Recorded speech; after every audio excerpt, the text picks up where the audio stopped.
to my kitchen, and today we're going to try out our Bosch mixer for the very first time. It's been sitting on my shelf for a few days. I've been so busy with other things, with the family and all of that, that I haven't really had a chance or enough time to start playing with it. So today is the day. So the first challenge we're going to do is we're going to see if this will make 9 loaves of my perfect sandwich loaf. What I usually do when I make this in the KitchenAid is I make a double batch, and I get 3 loaves out of a double batch of bread because I don't like my loaves to be too high. So I have tripled my double batch. I've done my math, hopefully correctly.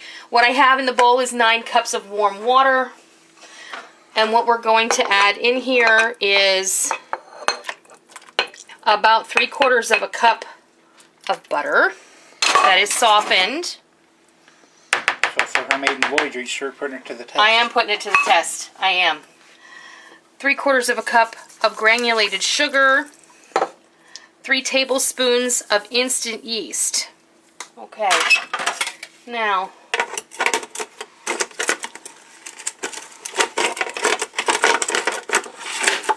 there we go. I'm going to just go ahead and give this a stir.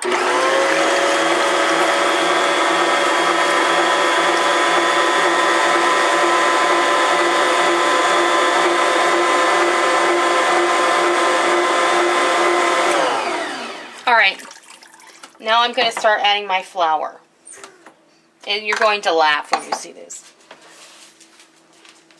Do you see that? We're going to see if this works, folks. I really don't know.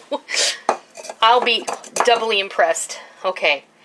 So what we're going to do is we're going to put about 6 cups in here to start. I'm going to go ahead and turn it on 1.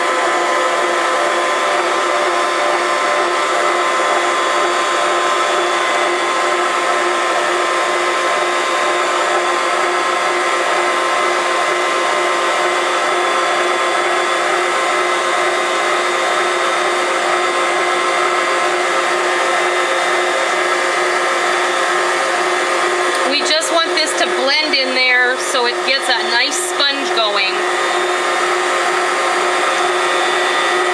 There we go. I'm going to add a couple more cups.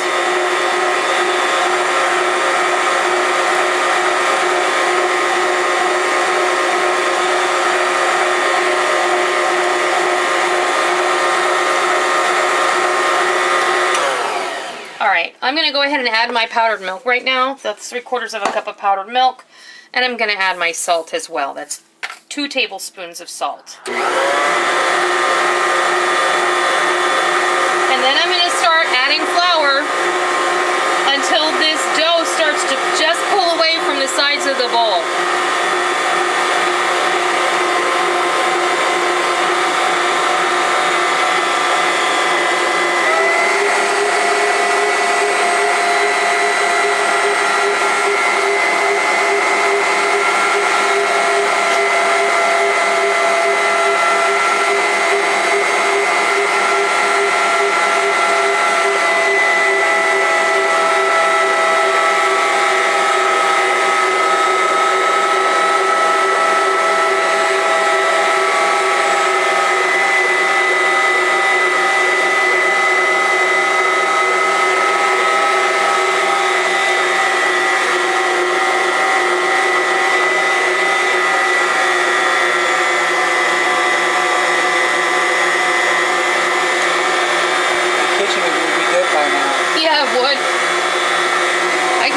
Taking all this flour, honestly.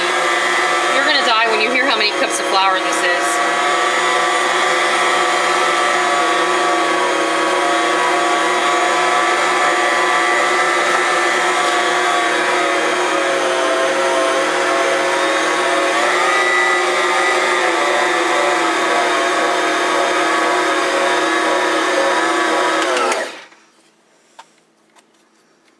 It still needs just a little bit more flour, I think, but we're almost there. I'm going to put the rest of this flour in here.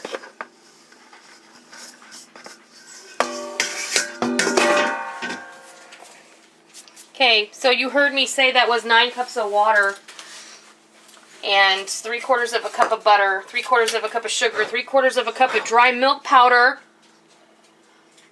2 tablespoons of salt, and 24 cups of all-purpose flour. So now what I'm going to do is I'm going to put this on there, and I'm going to crank this, and I'm going to let it knead for about 10 minutes. Yes, 10 minutes. KitchenAid, you're not even allowed to knead for more than 5.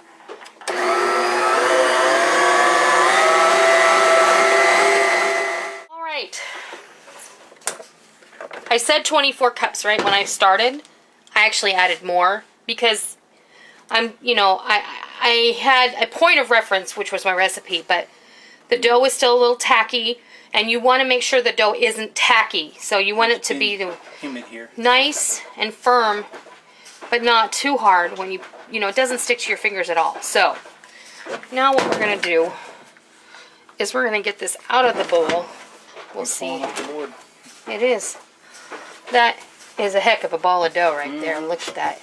It's actually not bad at all. It's quite nice. You are not going to make this much bread at once, I promise you. We're going to make some bread loaves. We're going to do a couple other things with all this dough, but that meets the challenge, folks.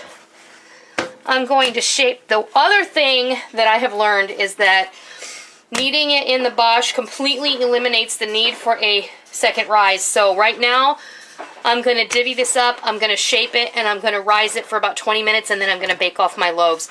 I'm also going to make a couple of other things. But I just wanted to share that with you. That is the Bosch. I was just going to say the KitchenAid would be destroyed. There's no way it would even fit in the bowl. Are you kidding me? There's just no way it would even fit in the bowl. Just no way at all. So to say that I am utterly impressed would be a vast understatement. So there you go. There's the Bosch doing its job. So I'm going to go shape some loaves. Okay, I just wanted to give you an idea of what I made out of all that dough. I got 4 really good sized loaves of bread. I got about 8 rolls, which are a little on the light side because I brushed them with oil before I put them in the oven so they didn't brown all the way. And I got this amazing caramel ring. It's just some of the dough flattened out, filled with brown sugar and butter, rolled up and then put into a ring and then sliced almost all the way through and then arranged. So it's just beautiful. It fans out and then it rose while the bread was in the oven. And I'm going to probably put a little bit of a glaze on that after it cools all the way. You can see I probably should have put some clear gel in the center so that that caramel wouldn't run out, but it'll still be good nonetheless. So I don't think that's too bad. I think I really put that Bosch to the test. So I just wanted to give you some idea of everything I made with that. And maybe some point I will show you how to make this caramel ring. And let me know if you want to see that, and maybe I can squeeze it in before Christmas. That would make a perfect Christmas breakfast. So, I hope that you enjoyed this video, and if you're considering getting a Bosch, I wholeheartedly suggest it. So, until next time, I'll see ya.